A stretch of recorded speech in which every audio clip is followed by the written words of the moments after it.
and Z Treats family. Hope all you guys are doing well. If you guys are not already subscribed to my channel, please subscribe, hit that post notification button, and like, comment, and share. To be making pastelon. Right now I'm just having the meat cooked. I have Sazon in there, complete season, and some Sofrito that I made.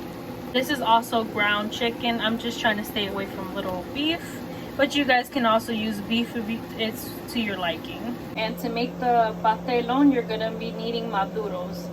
I prefer them to cut them into like little thin slices.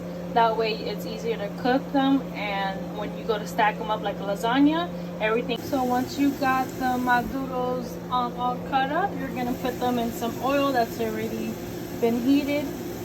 And you're going to let them cook until they're like this golden color here, and then you're gonna take it out, and then once the meat is all done, we can start layering like it's a lasagna. As you see, I put a little butter on the pan, that way nothing sticks, and I just laid out some of the Maduros.